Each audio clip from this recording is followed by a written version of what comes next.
Желая в последний раз попрощаться со своей умершей матерью, маленькая девочка кладет свой мобильный телефон в ее гроб в знак того, что они всегда будут на связи. Но когда ей звонят из могилы матери, она приходит в ужас от того, что слышит.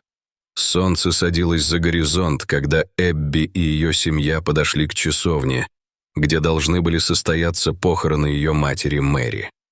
Атмосфера была тяжелой, и тишину нарушали только всхлипывания и слезы присутствующих. Собрались люди, одетые в черное, в знак уважения к боли и горю семьи. Деревянный гроб стоял в центре комнаты, окруженный свечами, которые мерцали на легком ветерке. Эбби, одетая в свое маленькое черное платье, медленно приблизилась к гробу, держа тетю Лору за руку. Ее сердце бешено колотилось, а по лицу текли слезы, когда она поняла, что ей предстоит в последний раз попрощаться со своей матерью. Взглянув на нее в последний раз, маленькая девочка увидела умиротворение на ее лице, как будто она наконец освободилась от боли, которая сопровождала ее последние несколько месяцев. Во время поминок друзья и родственники по очереди делились воспоминаниями и историями о Мэри. Маленькая девочка внимательно слушала, улыбаясь сквозь слезы, вспоминая счастливые моменты, которые они пережили вместе. Маленькая Эбби, которой было всего 10 лет, переживала самый трудный период в своей жизни. Она потеряла мать из-за рака молочной железы, который, несмотря на все попытки лечения, в конечном итоге унес жизнь женщины. Жизнь маленькой Эбби всегда была непростой, поскольку в этом мире были только она и ее мать. Мэри, целеустремленная мать-одиночка, всегда стремилась дать своей дочери все, в чем та нуждалась, даже в трудные дни. Между ними была особая связь, и они были лучшими подругами. Теперь, после этой потери, Эбби знала, что ее жизнь станет еще сложнее. Она столкнется с неизвестностью без присутствия и поддержки человека, который научил ее всему. Однако Эбби не будет совершенно одинока в этом путешествии. Маленькая девочка переехала жить к своей тете Лоре, сестре Мэри, которая всегда любила свою племянницу и помогала сестре, насколько это было возможно. У Лоры не было собственных детей, и она была готова взять Эбби к себе и заботиться о ней, даря ей всю любовь и привязанность, в которых та нуждалась в это трагическое время. Тетя обняла девочку за плечи, пытаясь утешить ее и придать ей хоть какую-то силу и поддержку. Когда поминки подошли к концу, люди начали прощаться с Мэри, возлагая цветы и говоря слова утешения ее дочери и Лоре. Именно тогда Эбби набралась смелости и встала, держа в дрожащих руках мобильный телефон матери. Тетя посмотрела на нее, понимая, что девочка собирается сделать. «Ты уверена, дорогая?» — спросила Лора, беспокоясь о чувствах племянницы. Девочка кивнула, пытаясь сдержать слезы. «Я хочу, чтобы она знала, что я всегда буду с ней, даже если мы больше не сможем разговаривать», — сказала бедная девочка, а ее голос почти срывался от волнения. Она медленно подошла к гробу, чувствуя тяжесть каждого шага и смесь печали, страха и тревоги в своем маленьком сердечке. Она знала, что это будет ее последнее прощание, и хотела, чтобы оно было наполнено смыслом, чтобы увековечить связь, которая была у нее с матерью. Осторожно положив мобильный телефон рядом с собой, Эбби прошептала: «Мама, я так сильно тебя люблю. Теперь частичка меня всегда будет с тобой. И всякий раз, когда я буду скучать по тебе, я буду представлять, что ты всего в нескольких телефонных звонках от меня».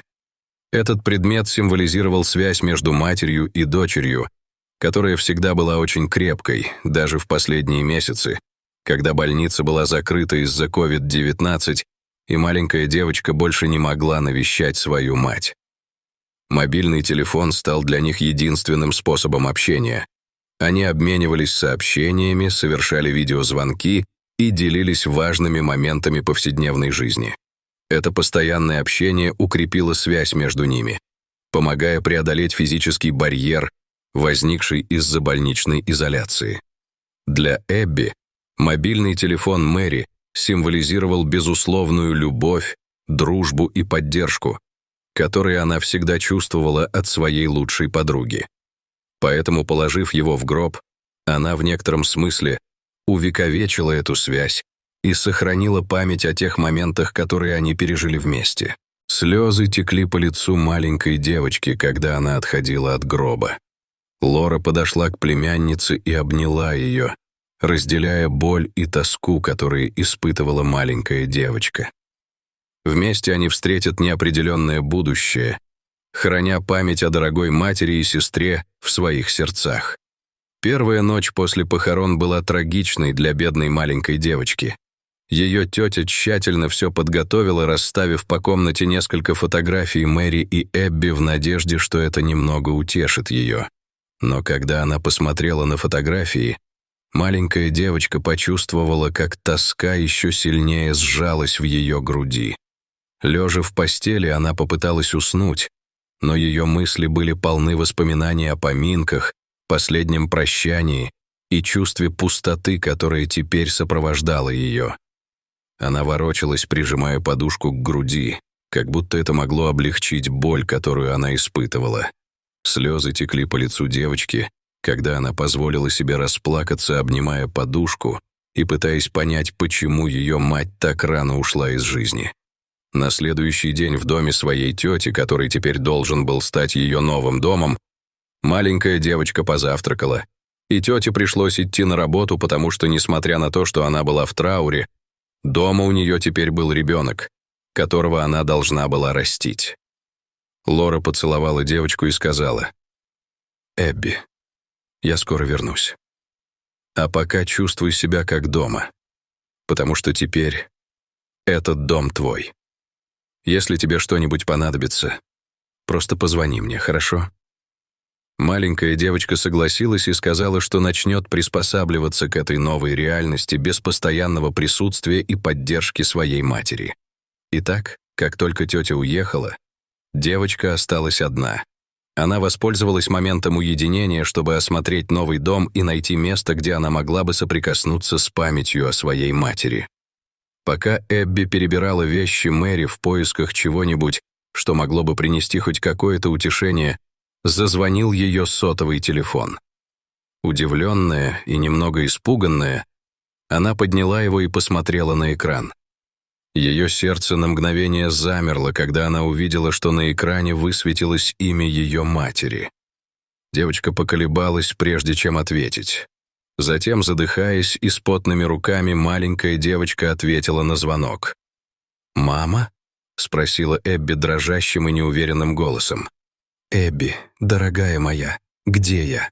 Слабым голосом и прерывающимся кашлем ответила женщина. Маленькая девочка не могла поверить своим ушам. Это действительно была ее мать. «Как это возможно, мама?» — всхлипывала бедная девочка, пытаясь сдержать слезы. «Милая, где я? Что это за темное и узкое место?» — спросила Мэри, тяжело дыша. Ее дочь была в ужасе, но в то же время ее охватило чувство облегчения и счастья.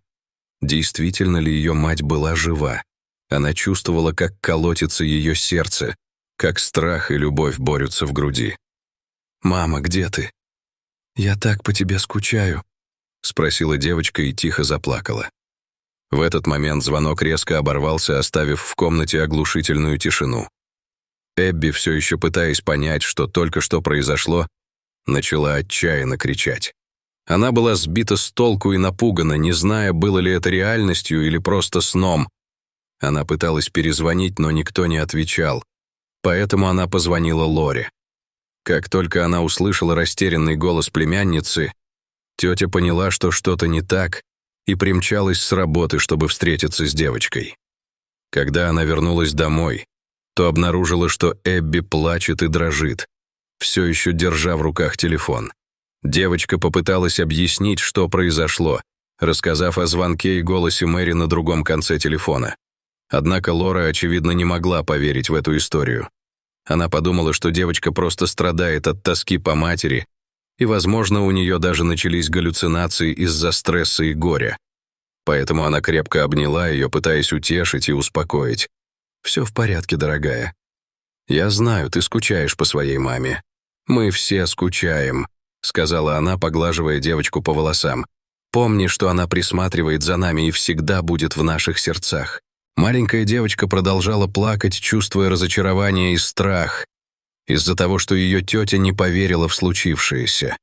Но в глубине души она понимала, что любому человеку трудно смириться с мыслью о том, что Мэри кричала из гроба.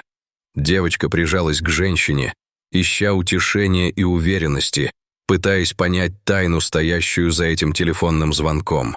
Теперь каждый раз, когда звонил телефон, ее сердце бешено колотилось, и она испытывала смесь страха и надежды. Это снова была ее мать. Или ей просто показалось. Звонки становились все более частыми, а разговоры с ней становились все более пугающими. В один из таких случаев Мэри казалась совершенно перепуганной. «Эбби, дорогая, я не знаю, где я. Здесь так темно и тесно. Я не могу дышать», — воскликнула она дрожащим голосом. Маленькая девочка почувствовала, как страх охватывает ее тело. «Мамочка, я не знаю, что делать. Я собираюсь попросить помощи у тети Лоры», — сказала маленькая девочка, отчаянно пытаясь хоть как-то помочь своей матери. Она продолжила. «Мама, пожалуйста, постарайся успокоиться. Я что-нибудь сделаю. Обещаю». Она кричала, а по ее лицу текли слезы. Но тут звонок снова оборвался. Звонки становились все более настойчивыми, и Эбби начала сомневаться, действительно ли она разговаривает со своей матерью или сходит с ума. Она решила больше ничего не рассказывать тете, опасаясь, что та ей не поверит или подумает, что она сходит с ума. Однако это начало по-настоящему сказываться на жизни маленькой девочки. У нее были проблемы с концентрацией, она не могла нормально спать, постоянно нервничала и была напугана. Однажды ночью Лора обнаружила девочку, отчаянно плачущей в своей комнате. Эбби была в ужасе, полагая, что Мэри все еще заперта в гробу и страдает. Столкнувшись с ситуацией, маленькая девочка решила рассказать своей тете всю правду о постоянных звонках и разговорах с матерью. Женщина, обеспокоенная и не знающая, что с этим делать, попросила посмотреть историю звонков на мобильном телефоне Эбби. «Принцесса, здесь ничего нет», — сказала Лора, просмотрев историю звонков. Девочка была озадачена. Записи о звонках не было. Это было здесь, тетя. Клянусь, это было здесь. И бедная маленькая девочка заплакала. Ее тетя, увидев эту сцену, поняла, как сильно она страдает.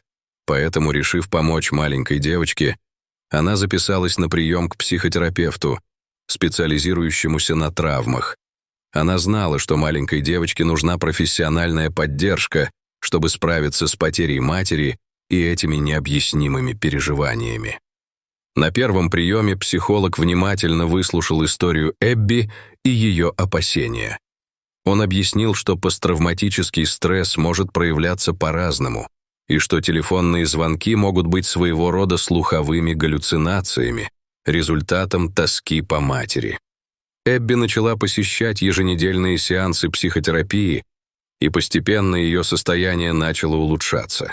Она научилась справляться с болью утраты и понимать, что звонки были для нее способом справиться с пустотой, оставленной Мэри. Во время консультации она делилась своими чувствами, иногда плакала, иногда смеялась, вспоминая счастливые времена, проведенные со своей лучшей подругой. Лора сопровождала весь процесс, часто посещая занятия со своей племянницей, предлагая ей свое плечо и свою любовь. Вместе они столкнулись лицом к лицу со своей болью и искали силы друг в друге, что создало между ними еще более тесную связь. Затем, по прошествии времени, воображаемые звонки ослабли и в конце концов прекратились совсем.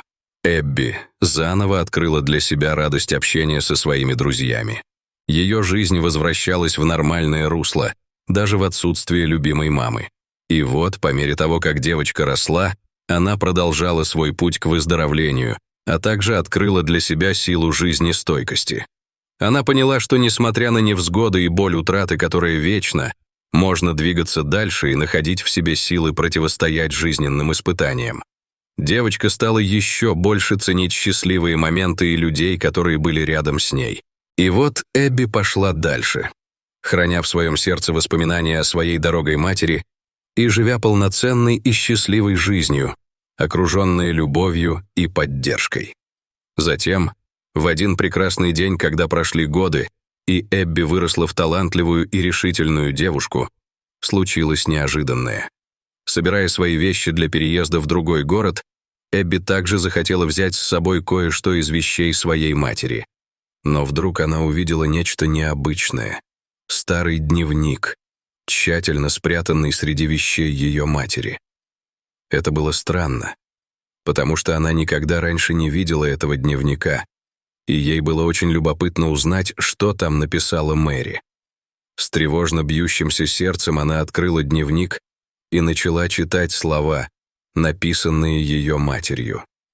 Это были записи о счастливых моментах, тревогах и размышлениях. Эбби была тронута, читая слова, полные любви и привязанности, чувствуя свое присутствие в этом дневнике. Она листала страницы и наслаждалась историями. Однако она нашла заметку, которая совершенно сбила ее с толку. Это было то, что написала ее мать о сне, который приснился ей за несколько дней до ее смерти. Во сне я была в ужасе, запертая в узком, темном и удушливом помещении, едва способная двигаться или дышать. Каким-то образом мне удалось связаться с Эбби по мобильному телефону, но я понятия не имела, как он туда попал. Это было похоже на последнюю ниточку надежды, которая поддерживала мою связь с внешним миром. Дрожащим от слез голосом я описала ей весь ужас и растерянность, охватившие меня в том ужасном ночном кошмаре. Чувство беспомощности и тоски было почти невыносимым, и я чувствовала, как воздух медленно душит меня.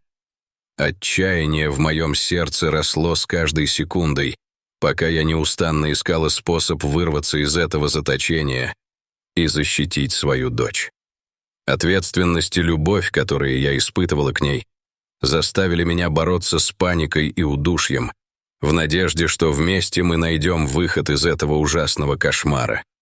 Но затем все погрузилось во тьму, писала Мэри. У Эбби мурашки побежали по коже, когда она прочитала эти слова. Она едва могла соображать. Могло ли быть так, что звонки, которые она получала, были на самом деле, или это просто результат ее посттравматического стресса? Или, возможно, каким-то необъяснимым образом ее матери удавалось общаться с ней после смерти, как и в том сне, который она описала в своем дневнике? Эбби закрыла дневник, испытывая смешанные чувства. С одной стороны, эти слова вызвали болезненные воспоминания, но они также заставили ее почувствовать себя еще ближе к матери. Возможно, правда, стоящая за таинственными телефонными звонками, никогда не будет полностью раскрыта. Но Эбби знала, что так или иначе ее мать всегда будет с ней. Дорогие зрители, а как вы думаете, существует ли какая-то связь между мамой и детьми? Расскажите, пожалуйста, в комментариях. А если вам понравилось это видео, то ставьте лайк и подписывайтесь на наш канал. До свидания.